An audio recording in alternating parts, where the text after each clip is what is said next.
Yankasa. Good afternoon. Let me begin by apologizing to you for being late. The foreign minister had a very important meeting with a member of the United States government, which went beyond the expected time. So he had to attend to that meeting before we left his hotel. When he came, I mentioned to him, I said to him that the Yankasa president, Alhaji Mada, wanted to see him to come and pay respects to him. He said, okay, fine, let him come. He readily accepted. And then Alhaji Mada extended an invitation to him to come here for prayers this afternoon. And he said he would come. He has a very, very extensive program. We've had about 2 meetings already this morning. And from here, he has about 3 meetings and then another meeting, long meeting in the evening. So if he's here, then it's because of the love and concern that he has for you. And then we mentioned to Dr. Chambers yesterday that Alhaji Mumuni will be here. And he said, oh, I will also come and worship here. So this is Dr. Mohammed bin Chambers. He has been introduced to you. He's now based in Brussels, Belgium. And he's the head of the African Caribbean Pacific Organization. So I think I welcome all of them. This is the Bronx. People, they were accompanied. Secretary who is a personal assistant, Honorable Minister, and also Alhaji Al-Hassan, he also is also the senior official of the Ministry of Foreign Affairs. Thank you very much for receiving us. I hope that there will be many more such visits. Thank you very much. Allahu Akbar. Allahu Akbar. Atakbir. Allahu Akbar. Thank you. So we're going to call upon Let's. the foreign minister. I know he has no time, but at least we want to hear a few words from him.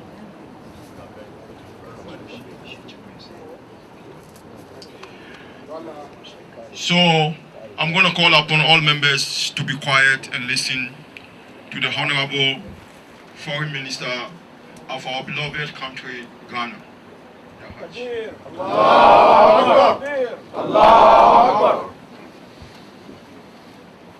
Takbir. Takbir.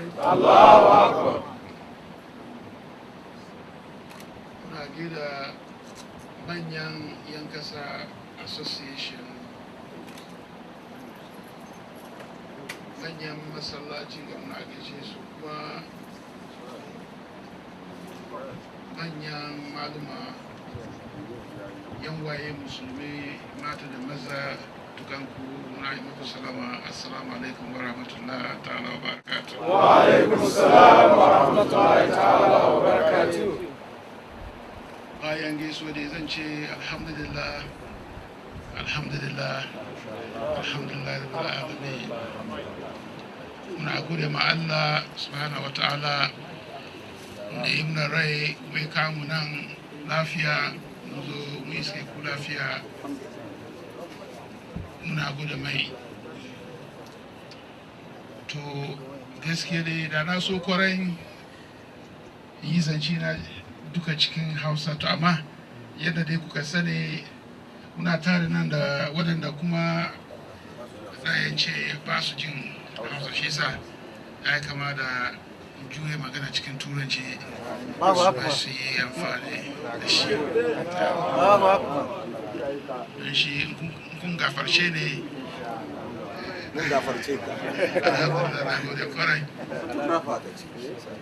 I wish to thank all of you very much for making time to be with us.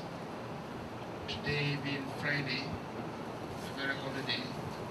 We thank Allah subhanahu wa ta'ala for all his mercies and for bringing us together as brothers and sisters, as countrymen and countrywomen. Those of us who are coming directly from home, we bring you home. We bring you greetings from home. From your countrymen and women, from your brothers and sisters and your parents. They will say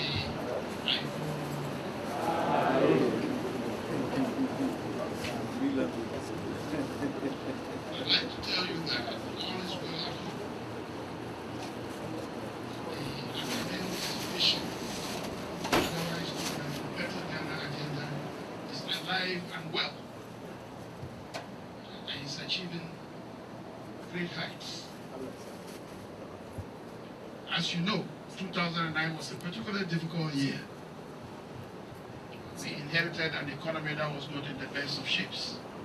From a distance, it looked okay, but on a closer scrutiny, there were a lot of challenges. So 2009 was devoted to stabilization, to stabilize the economy, for the Better Ghana agenda to take off. Alhamdulillah, things went well. And now we can say that all the macroeconomic indicators are pointing in the right direction. I'm sure you've been following the events in our country, and you know that we have gone below. We've hit the single-digit inflation mark from a high of 22. And inflation is dropping steadily. Today, as at the end of August, it was 9.44. We believe it is on a downward spiral. It's going down further. Interest rates have gone down. Budget deficit has also been reduced, and generally things have taken off. And we believe that the economy, which was overheated, is now completely stabilized, and we are forging ahead with the socio-economic development in our country.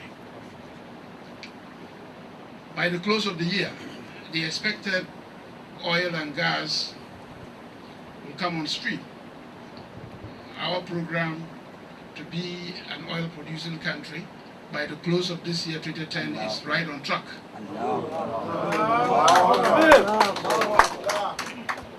And we believe that the President has repeatedly said so, that he wants to ensure that the oil find in Ghana is a blessing and not a curse. And that he's determined to invest the revenues in the economy, to strengthen the economy, so that it will create real and decent jobs for many Ghanaian young people. As you know, unemployment of the youth is one of the biggest challenges that we are facing in our country today. The President has assured that he will make sure that the oil revenue is invested in the economy, to build the economy to be strong, robust, and to create the jobs. For which reason, there is an oil management bill in Parliament right now. There's also an oil exploration bill also in Parliament. And these are being debated across the country, because we want to make sure that we don't repeat the mistakes of some of our neighbors when they discovered oil. We want to make sure that we make the best out of the oil find to benefit all of our people. So that is the situation back home. Now, having just said that, I want to veer into an area where I believe, as Ghanaians in the diaspora, you will be keenly interested. You will recall that on 23rd March 2010, we launched the biometric passport. Now, the biometric passport was launched to satisfy or to discharge three major obligations. The first obligation was to ICAO, that's the International Civil Aviation Organization, which is a United Nations body, which required that every member state should migrate to the machine-readable passport by 1st April 2010. So we launched the biometric passport to discharge that responsibility, that obligation. You also recall that ECOWAS, which is our sub-regional organization, also required that all member countries should adopt the ECOWAS passport. Ghana were a little bit tardy, but we put our act together and we became the 7th ECOWAS country to adopt the biometric passport. And therefore, we are able to discharge our obligation towards ECOWAS, which is our sub-regional body. For which reason, the color code of the passport that we're using now is in conformity with the rest of the ECOWAS member states. So instead of the usual black or blue-black ordinary passport, it is now green. That's the ECOWAS color. So we have the green passport, which is the ordinary passport. Now the service passport, which used to be green, is now blue, in conformity with the ECOWAS color code. The diplomatic passport remains the same, red or wine in color. Now, the fourth obligation that we sought to discharge by launching the biometric passport is to you, the ordinary Ghanaian people, who we believe deserve a security document with security features that will make it difficult for people to fake and to steal people's identity, and that will weed out middlemen and also imposters, people who are not Ghanaians. As you know, Ghana is riding high internationally, and a lot of people want to go as Ghanaians. They want to be called Ghanaians. So they seek to obtain the Ghanaian passport, and they use foul and criminal means to obtain it. This new passport has enhanced security features, which makes it extremely difficult, if not impossible, to fake it. Because now we incorporate your biodata into the passport. We don't ask you to bring your own photograph. We ask you to present yourself to the Passport Application Center. Your photograph is taken by a high-definition camera. The impressions of your 10 fingers, your fingerprint impressions, are also taken, and all of these are incorporated into the passport. And therefore, it's a much better secured document, and it is intended to satisfy the new profile, the new Ghanaian profile. Yes, thank you. As you know, this system is taking some time to completely start outside the country. We have decided to decentralize into the regions. The Greater Accra Regional Passport Application Center is already commissioned and is performing. It has taken a lot of heat from the passport office. Sekondi is ready to roll. Sunyani is ready to roll. Tamale, who are close to being ready. Kumasi is offering some little difficulties, but even that one should come on stream in a short time, so that we are able to reach most Ghanaians. You don't have to travel all the way to Accra to process a passport. The missions outside, initially we identified 4 missions, and then we subsequently added 2 that will issue the biometric passports. And those missions include Washington, Rome, Berlin, and London. Of course, New York, by virtue of its proximity to Washington, we thought that in the meantime, Washington should take care of New York.